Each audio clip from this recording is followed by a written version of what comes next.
I'm Michael Howe, the President of RUSI New South Wales. Thank you for joining us for this August webcast of our RUSI New South Wales lecture. I'd like to commence by acknowledging and recognising the First Nations people, pay my respects to tribal elders past and present, and in particular to those people from First Nations who have served or are serving in our Defence Force. I'd like to welcome you to what is a continuation of our series of lunchtime lectures, as we call them, and this year in 2021 we've been exploring the theme of improving resilience, and we've had many different and excellent quality speakers, and I would just like to invite you to go to our RUSI website.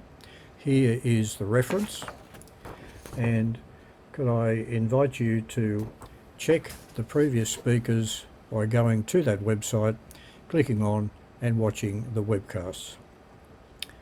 In introducing today's speaker, could I firstly acknowledge that it was originally intended that our August speaker would be the retired Victorian Police Commissioner, Christine Nixon. Unfortunately, about 2 weeks ago, Christine advised us that due to circumstances she was not able to deliver this month's lecture, and so I'd like to thank very much the President of the Defence Reserves Association, Major General Paul Irving, who is also our immediate past President of RUSI New South Wales, and Paul suggested that we approach Major General David Thomae AM, who has just been appointed Commander of the 2nd Division. Major General Thomae gave a full presentation to the DRA conference on, I think, the 14th of October, in which he covered the topic of the current and future role of the 2nd Division. I'd like to also recognise that Major General Thomae has agreed to become a Vice Patron of RUSI New South Wales, and so it's with very great pleasure that I'd like to advise that this month's RUSI lecture is by Major General David Thomae, who is our Vice Patron representing the 2nd Division, which is headquartered in New South Wales, and his address is a repeat of the DRA conference presentation on the current and future roles of the 2nd Division. I'm not going to thank Major General Thomae, so just before introducing him in a little more detail, I'd like to just remind you that we're under severe COVID restrictions in New South Wales at the moment, and we're really not quite sure whether we'll be able to present face-to-face lectures again until those COVID restrictions lift. Please work with us. We apologise for any change of program or inconvenience, and one very good way of finding out, and this enables me to segue, is that we issue, and you are invited to subscribe to, an RUSI newsletter. And in the current newsletter, we give you full details of the distinguished career of Major General Thomae.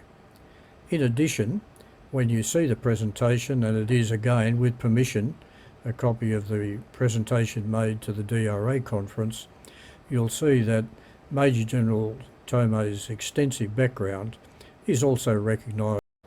It therefore is with great pleasure that I'd like to invite our new Vice Patron RUSI New South Wales, Major General David Thomae AM, to deliver our August lecture. Thank you.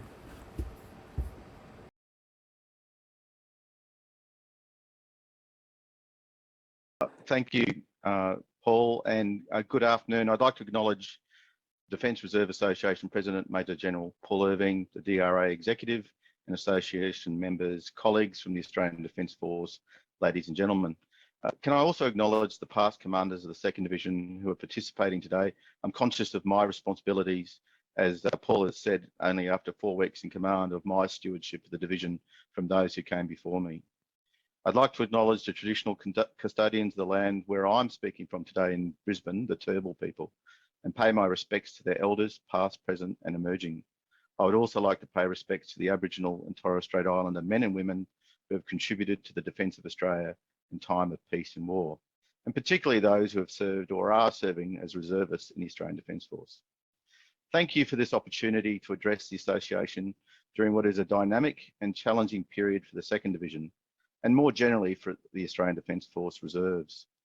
Whilst today I will primarily focus on Army reservists, I would like to acknowledge the great work undertaken by reservists serving in the Navy and the Air Force, many of whom who have worked alongside the 2nd Division over the past 2 years on domestic operations, with whom we would not have been able to succeed without. Also, I would like to publicly acknowledge the achievements of my predecessor, Major General Kath Campbell, during her 2.5 years of command of the division.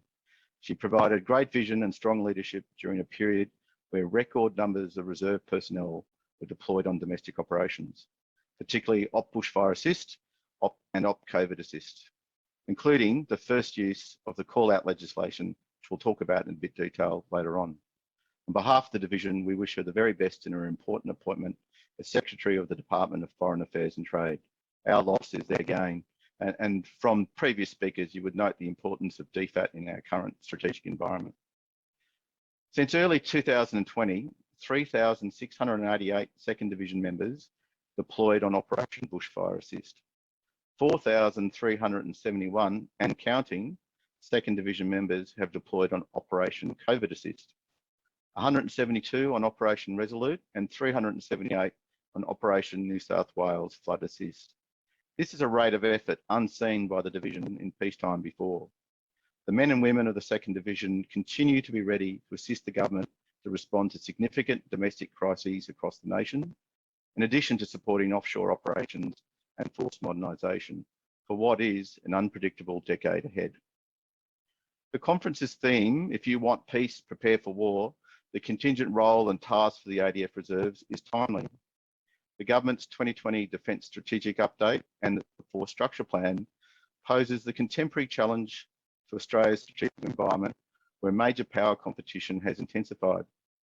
Defence's strategic objectives have been cast by government as the deployment of military power to shape Australia's strategic environment, deter actions against our interests, and when required, respond with credible military force. Army's response to the Defence Strategic Update and Force Structure Plan is contained in the Chief of Army's 2nd edition of the document titled Army's Contribution to Defence Strategy. This articulates the Chief's vision through the concepts of accelerated warfare and an army in motion to support the Australian Defence Force in confronting the challenges here and now and concurrently preparing for the environment and new capabilities detailed in the Defence Strategic Update and Force Structure Plan. Central to Army's capacity to prepare teams for the Joint Force comes from making use of the total workforce as one Army: full-time, flexible work, part-time, contingent work contractors, and the Australian Public Service. This is no lip service to describing the importance of reserves to Army's capability. Army reservists, as part of one Army, are central to all of Army's planning as contained in the Army Objective Force. Army's Director General of Future Land Warfare, Brigadier Ian Langford, will talk to Army Objective Force shortly.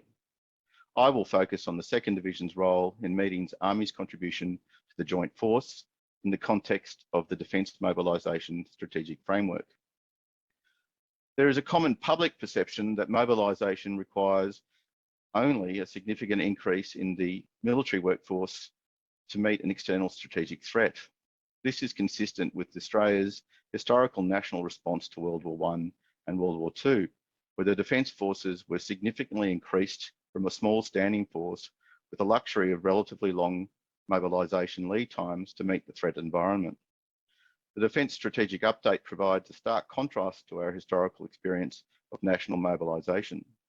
It speaks to the previous defence planning of 10-year strategic warning for a major conventional attack on Australia as no longer being appropriate. Instead, coercion, competition and grey zone activities affecting Australia's interests are occurring now and means that Australia can no longer rely on a timely warning ahead of a conflict occurring. Taking that strategic context in contemporary Australian Defence Force parlance, as Commodore Michael Turner stated earlier, strategic mobilisation is defined as the act of generating additional capability and capacity beyond Defence's current scope and scale. by increasing the defence budget, redirecting workforce, and reallocating or repurposing defence and other government, commercial or community resources to achieve government objectives. Accordingly, reserve forces enable scaling of military power within the Strategic Mobilisation Framework by drawing upon an otherwise part-time force. Individuals and force elements with baseline training can be made available for duty with or in support of regular units on operations.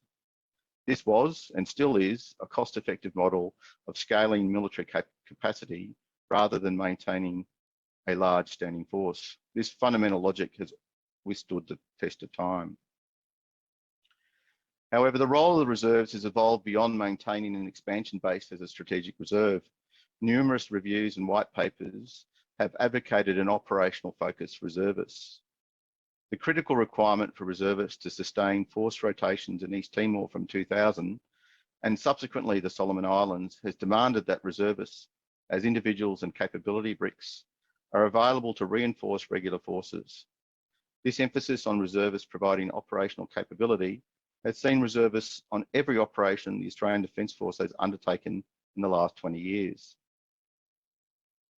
The 2nd Division's focus in the immediate past has been to support the Army's force generation cycle by the raising, training and sustaining of a reinforcing battle group to support the ready full-time brigade, maintaining the Division's foundation warfighting skills at unit level for security operations. This has been an important role for the 2nd Division and has allowed it to modernise and build capacity in conventional warfighting skills alongside the Army's combat brigades. More recently, the emphasis of the 2nd Division in the force generation system has moved to the integration of reserve capability bricks of platoon to company size into units of the combat brigades, as well as having a battalion headquarters attain skills through the Joint Warfighting Series.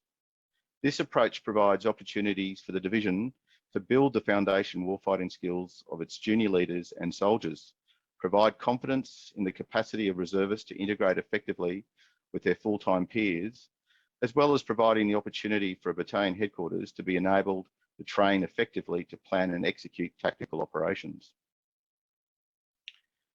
Crystallising from the lessons of the Royal Commission into national natural disaster arrangements, the Australian Defence Force's lived experience from late 2019 on Operation Bushfire Assist, following then on Operation COVID Assist and amplified more recently by Operation Flood Assist in New South Wales, the Chief of Army has directed that the role of the 2nd Division pivot to having primary responsibility for Army's contribution to domestic disaster relief and domestic security support tasks.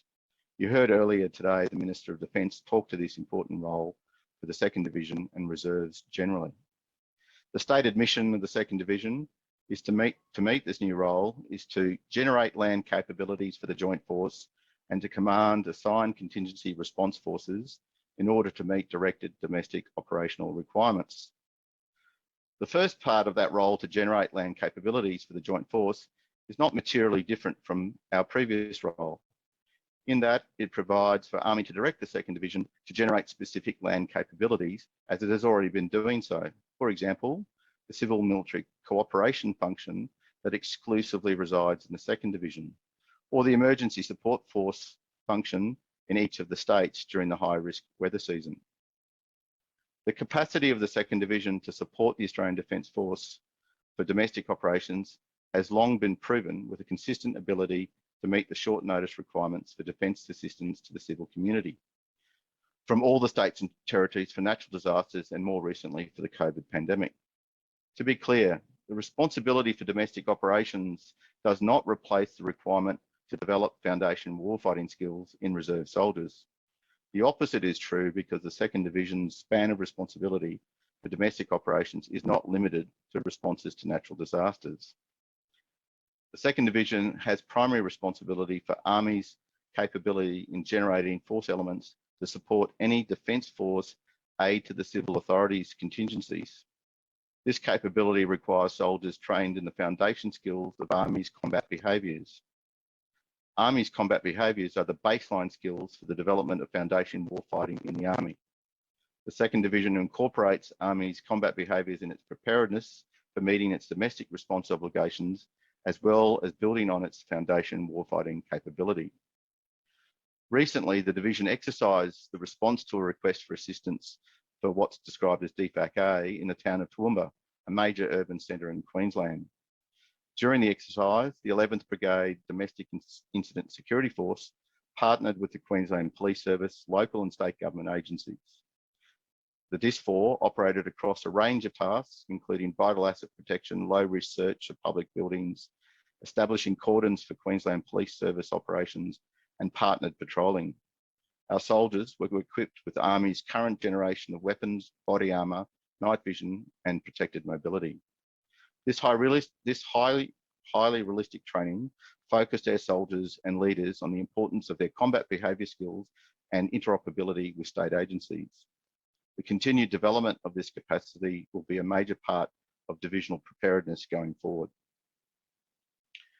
As to the command responsibility for assigned contingency response forces, key lessons from the Royal Commission and Defence's lessons have identified the need for the Australian Defence Force to maintain enduring relationships with the state and territory emergency management framework, rather than in response to a crisis, having enduring and persistent relationships. You heard Air Vice Marshal Rob Chipman speak to that earlier. The 2nd Division is uniquely placed within the Australian Defence Force to provide the C2 architecture and force elements to meet short notice domestic operational requirements across Australia. We are able to utilise the extant formation headquarters in each of the mainland states, with additional reserve nodes in Tasmania, the Australian Capital Territory and the Northern Territory for the Regional Force Surveillance Group. The Division's countrywide disposition, long-standing and enduring community links, and a proven capacity to respond to short notice domestic crisis underpins the capability of the Army Reserve. As an observation, during the height of Australian Defence Force support to Operation COVID Assist, the 2nd Division's depots in regional and remote locations were extensively used to support and sustain operations. This experience has reinforced my view on the importance of the Division's regional footprint to support national resilience for the defence of Australia. Of particular significance in the Australian Defence Force response to domestic operations has been the establishment of Joint Task Force 629. This National Joint Task Force was initially raised by the Chief of the Defence Force to command force elements for Operation COVID Assist, largely drawing upon the 2nd Division for C2 and force elements. As the Joint Task Group Commander in Queensland from late March 2020, it was an odd experience in the early period of the Joint Task Force to see the bulk of full-time elements of the Australian Defence Force in home isolation, whilst reservists were taking on the bulk of the responsibility for the operation. This is not to say that reservists alone can meet the operational needs for domestic operations. Reservists have limited endurance and mass on operations due to their competing civilian work obligations, such that full-time forces are required to sustain operations beyond reserve capacity short of call-out. The development of the call-out powers under the Defence Act provides options for government where the need for scale is required for extended periods. I will speak specifically to those powers and their significance shortly. Joint Task Force 629 has been retained by the Chief of the Defence Force for the present time to provide the C2 along with the state and territory-based joint task groups for all domestic operations, including responses to natural disasters. Importantly for me, the Joint Task Force headquarters is primarily staffed by Headquarters 2nd Division, and the same applies for the joint task groups being drawn from the reserve formations, conforming to the Chief of Army's intent on the role of the 2nd Division to command assigned contingency response forces for directed domestic operational requirements. There is clearly an increased appetite from government for the Australian Defence Force to contribute to domestic contingency responses.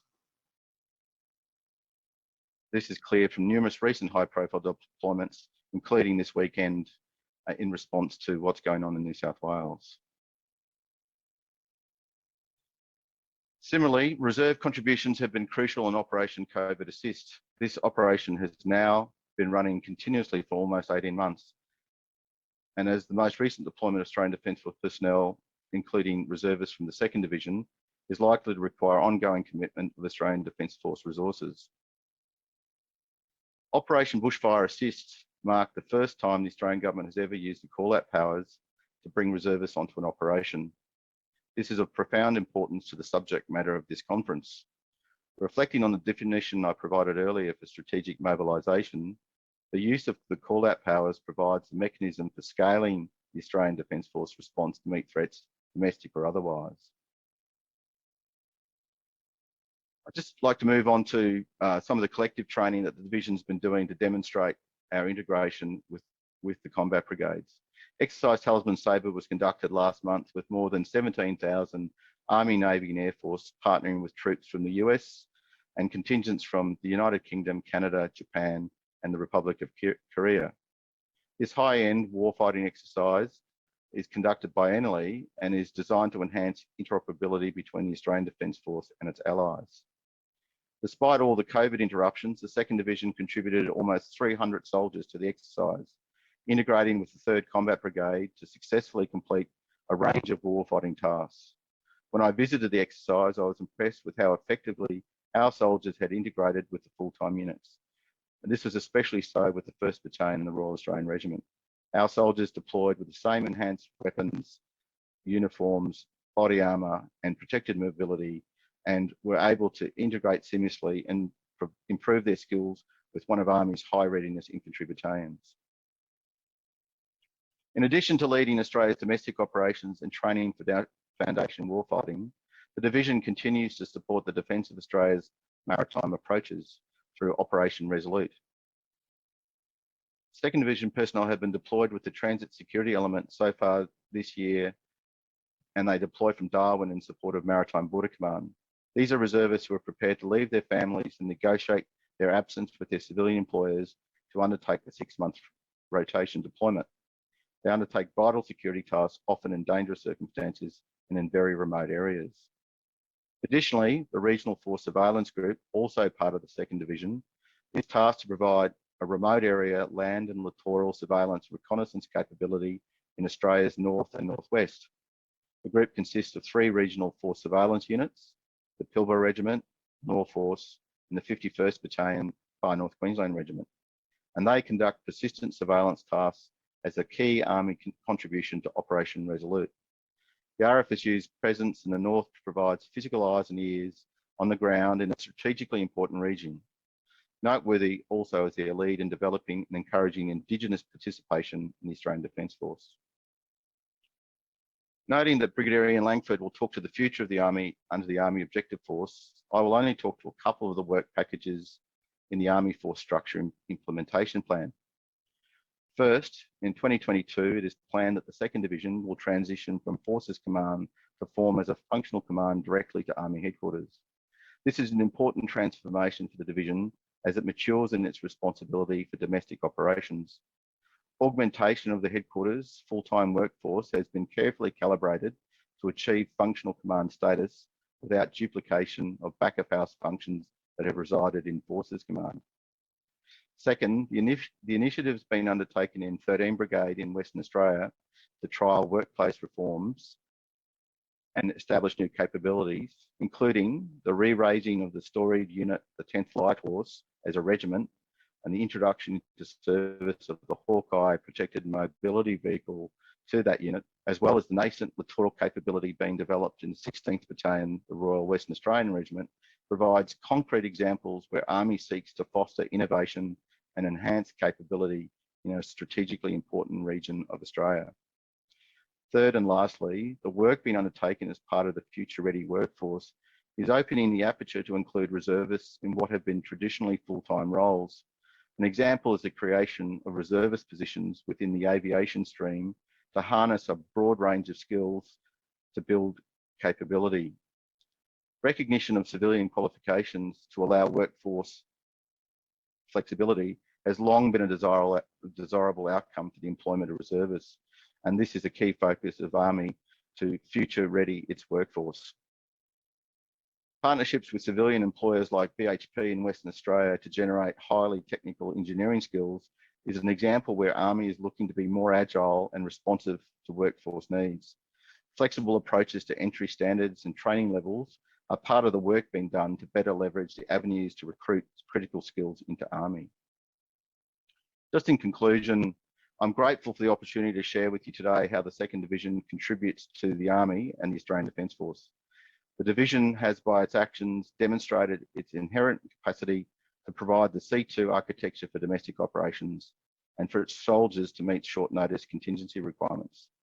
The division, as it evolves into a functional command, charged with the responsibility for Army's domestic response obligation, has an important and growing role within the Strategic Mobilisation Framework.